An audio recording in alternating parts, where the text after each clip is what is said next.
নমস্কাৰ পলিটিক্যাল বাৰ্তাৰ আজিৰ অনুষ্ঠানলৈ মই পৰিস্মিতাই আপোনালোক সকলোকে জনাইছো স্বাগতম সমাগত পঞ্চায়ত নিৰ্বাচন সকলোৰে মাজত দেখা পোৱা গৈছে সক্ৰিয়তা কিন্তু এই প্ৰাৰ্থীসকলে জনসাধাৰণৰ পূৰ্বৰ প্ৰতিশ্ৰুতি ৰক্ষা কৰিলেনে সমাজৰ বাবে কেনে ধৰণৰ উন্নয়নমূলক কাম কৰিলে তেওঁলোকে বিগত দিনসমূহত কেনে ধৰণৰ পদক্ষেপ গ্ৰহণ কৰিলে তেওঁলোকে সমাজৰ উন্নয়নৰ বাবে আৰু অনাগত দিনসমূহত জনসাধাৰণৰ স্বাস্থ্যৰ হকে কাম কৰিবলৈ নিজকে কেনে ধৰণে প্ৰস্তুত কৰিছে এই সকলোবোৰ মন্তব্যলৈ আমি আপোনালোকৰ মাজলৈ আহি আছো প্ৰত্যেকটো জিলা পৰিষদৰে প্ৰতিগৰাকী প্ৰাৰ্থীৰ লগত আমি কথা পতাৰ চেষ্টা কৰিছো আজি আমি বৰভেটা জিলা পৰিষদৰ মহিলা খাতুনৰ লগত ফোনযোগে সংযুক্ত হ'ম তেওঁ অনাগত দিনসমূহত কেনে ধৰণৰ কাম কৰিছে আৰু বিগত দিনসমূহৰ বাবে নিজকে কেনে ধৰণে প্ৰস্তুত কৰিছে এই সকলোবোৰ তথ্য আমি দাঙি ধৰিম আপোনালোকৰ আগত গতিকে আহক পলম নকৰি আমি আজি আগবাঢ়ো এই অনুষ্ঠানৰ দিশে আমাৰ লগত ফোনযোগে সংযুক্ত হৈছে মহিলা খাতুন আপোনাক আমাৰ এই অনুষ্ঠানলৈ স্বাগতম জনাইছো থ্যাংক ইউ যেহেতু আপুনি প্ৰাৰ্থিত্ব বিচাৰিছে তো পূৰ্বৰে পৰা আপুনি জনসাধাৰণৰ বাবে কেনে ধৰণৰ কাম কৰিছে মানে জনসাধাৰণৰ উন্নয়নৰ বাবে নিজৰ যি সমষ্টি সেই সমষ্টিৰ যি সমস্যাসমূহ সমাধানৰ বাবে কেনে ধৰণৰ পদক্ষেপ আপুনি গ্ৰহণ কৰি আহিছে বিগত দিনত মানে মই 2019 চনৰ পৰা জেপিসি হলো হোৱাৰ পিছত মানে আমাৰ চৰকাৰীৰ পৰা মানে বাজেট মানে আমাৰ 14 ফাইনান্স আছিল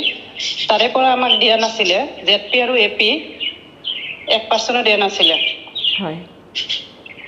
তথাপি তাৰমানে তাৰ পিছত আমাক 15 ফাইনান্সৰ পৰা 15% দিলে আমি যিখিনি পাইছো তাৰমানে সেইখিনি তাৰমানে চৰকাৰী গাইডলাইন মতে আৰু এস্টিমেট মতে আমি এস্টিমেট ফলো কৰিছো চৰকাৰী গাইডলাইন ফলো কৰি আমি ৰাইজৰ যিখিনি আছিল সেইখিনি কৰিছো আৰু বৰ্তমান কেনে ধৰণৰ সমস্যা পৰিলক্ষিত হয় যিখিনি সমস্যাসমূহ আপুনি সমাধান কৰিবৰ বাবে অনাগত দিনসমূহলৈ নিজকে প্ৰস্তুত কৰি ৰাখিছে বৰ্তমান এনে কেনে ধৰণৰ সমস্যাই জড়িত হৈ থকা পৰিলক্ষিত হৈছে বৰ্তমান তাৰমানে আমাৰ গাঁৱলীয়া সমষ্টিবিলাকৰ গাঁৱলীয়া চহৰ জাগা আৰু ইয়াত মানে নদীৰ গৰাখহনীয়া আছে আৰু চহৰ জাগা তাৰমানে ৰাস্তা ঘাটৰ অলপ সমস্যা আছে ল'ৰা ছোৱালীবিলাকে স্কুল কলেজত পঢ়ি থাকে আমাৰ বেছিভাগ তাৰমানে ৰাস্তা ঘাটৰ সমস্যাটো বেছি হয় আৰু কেনে ধৰণৰ শিক্ষাগত সমস্যা যাতায়াতৰ সমস্যা ইয়াৰ উপৰিও এইখিনিতো প্ৰধান সমস্যা দেখা পোৱা যায় আৰু ইয়াৰ উপৰিও এনে কোনো সমস্যা আছে নেকি যিসমূহ সমস্যা সমাধান কৰিবৰ বাবে আপুনি নিজকে প্ৰস্তুত কৰি ৰাখিছে আৰু তাৰমানে আমাৰ গাঁৱলীয়া অঞ্চলত তাৰমানে ল'ৰা ছোৱালী শিক্ষিতৰ কাৰণেতো সেইটো আছেই তথাপি তাৰমানে আমাৰ চৰ অঞ্চল আমাৰ নদীৰ তাৰমানে গৰাখহনীয়া আমাৰ নদীৰ তাৰমানে প্ৰটেকশ্যন দিব লাগে যে ভৱিষ্যতে যদি আমি আহো আৰু তেনেহলে তাৰমানে আমাৰ গাঁৱলীয়া অঞ্চলত তাৰমানে নদী গৰাখহনীয়াৰ কাৰণে তাৰমানে বহুত কৰিবলগীয়া আছে হয় জনসাধাৰণে যদিও আপোনাক যদি এবাৰো জয়ী কৰাই যদি জনসাধাৰণৰ আপুনি এগৰাকী প্ৰাৰ্থী হৈ যেতিয়া আপুনি জয়ী হ'ব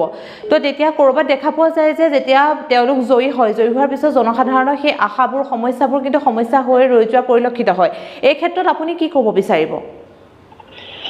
আমি তাৰমানে এই ক্ষেত্ৰত ক'বলৈ বিচাৰিছো আমি তাৰমানে প্ৰতিনিধি হোৱাৰ পিছত চৰকাৰৰ ফালৰ পৰা যিখিনি ৰাইজে আমাক ভোট দি আশা কৰি